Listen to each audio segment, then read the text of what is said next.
Барлықтарыңызға сәлем. Бүгін сіздермен уайымнан қалай құтылу керек екендігі жайлы әңгімелескім келіп отыр.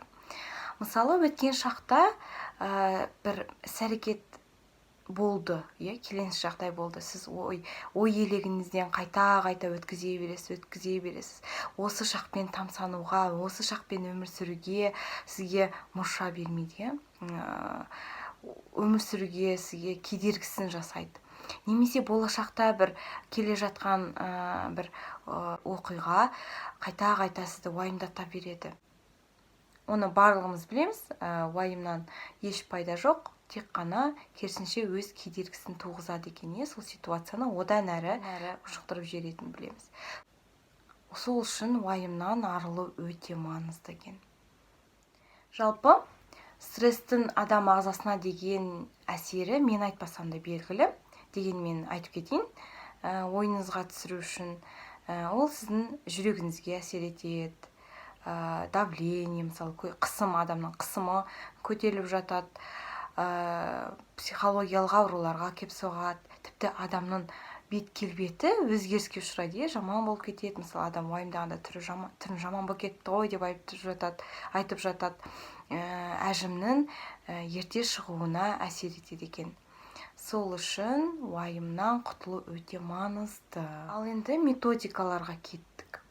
Жалпы мен бұл уайымнан құтылудың методикасын ең алғашқы рет УБТ-ның алдында қолданған болатын, ұлттық бірыңғай тесттің.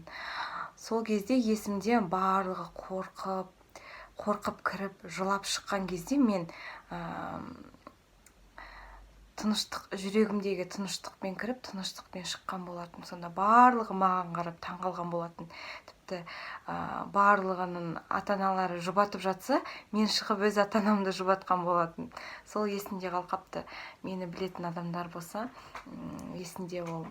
Методикаға тоқталайық. Жалпы, адамның қажеттіліктерінің бірі ол эмоцияны шығару, эмоцияны сыртқа көрсету. Егер де адамның ішкі дүниесінде негатив болып тұрса, оған қанша позитивті нәрсе айтсан, ой, жақсы болып кетеді, уайымдама деп айтсан, ол жақсы болмайды. Сіз байқасаңыз, ол өзгермейді. Бәрібір де сол ойға қайтадан келе бересіз.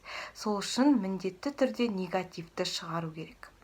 Сіз байқайсыз ба, бір адамдармен ішкі жан дүниеңіздегі ойлармен, сезімдермен бөліссеңіз, жақсы болып қаласыз. Бірақ біз барлық ойлармен, адамдармен бөлісе алмаймыз ғой, немесе кей кезде адамдар бізді түсінбей жатады. Сол үшін ең жақсы әдіс ол жазу әдісі. Өйткені жазу ол ең жақсы психолог. Жазу ол біздің бейсанамызбен байланысымыз. Жаңағы жазу методикасын УБТ-ның алдында жасаған болатын, бір жарты жыл бұрын ба, қателеспесем, қатты уайымдап жүрген кезімде, Осы мысалмен түсіндірейік.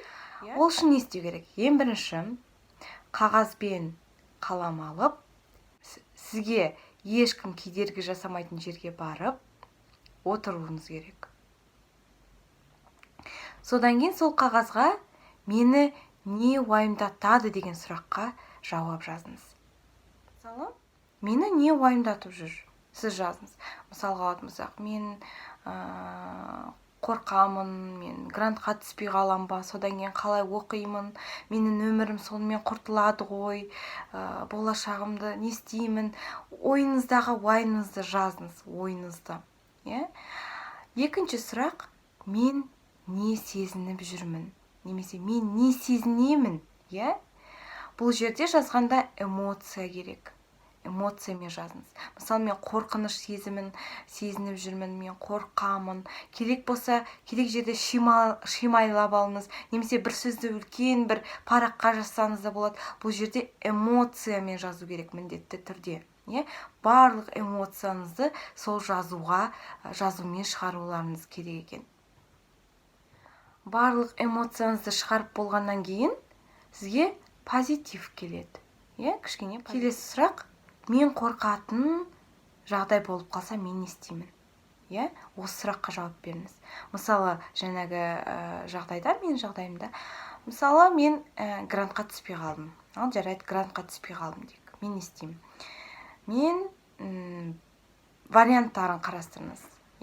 Мен мысалы бір жыл жұмыс істей тұрамын, келесі жылы қайтадан тапсырамын, немесе колледжға бара саламын, 3 жыл оқып қайтадан университетті оқып аламын, немесе мен актерлық шеберлікке тапсырамын, менен жақсы актриса шығуы мүмкін, немесе әншілікке бара саламын деген, ол да жақсы ғой, ол да мысалы мүмкін ол менің өмірлік мақсатым шығар деген сияқты мысалдарды келтіру өте маңызды. Осылай әртүрлі варианттар келтірулеріңіз керек. Кішкене сізге жеңілдік энергиясы келеді. Негативті шығарып тастадыңыз. Негативті шығарғаннан кейін ғана сізге позитив келеді. Ал енді келесі сұрақ, 4-ші сұрақ, мен бұл ситуацияны қалай өзгерте аламын? Яғни енді ситуацияңызды ойлаңыз. Мен мысалы 8-ден 10-ға дейін мен дайындалу керекпін күнде.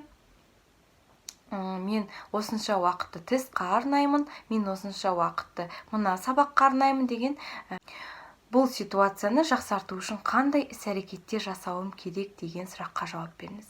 Сонда сізге жеңілдік сезімі пайда болады екен. Жалпы жазу методикасы тек қана уайымнан құтылудан ғана емес, сонымен қоса белгілі бір сұраққа жауап таба алмай жүрген кезде, немесе белгілі бір шешім қабылдай алмай жатқанда осы жазуға жүгінуге болады. Себебі жазу ол біздің бейсанамызбен байланысымыз. Себебі кез келген сұраққа сізден басқа ешкім жауапты білмейді. Біз басқалардан сұрап жатамыз, негізгі жауап ол бізде жатыр, біздің бейсанамызда жатыр. Біз жаза бастасақ, сол сұраққа қолымыз жетеді екен, сол сұраққа жауап аламыз. Егер де менің бұл видеом сізге пайдалы болса, міндетті түрде лайк басуды және достарыңызбен бөлісуді ұмытпаңыздар.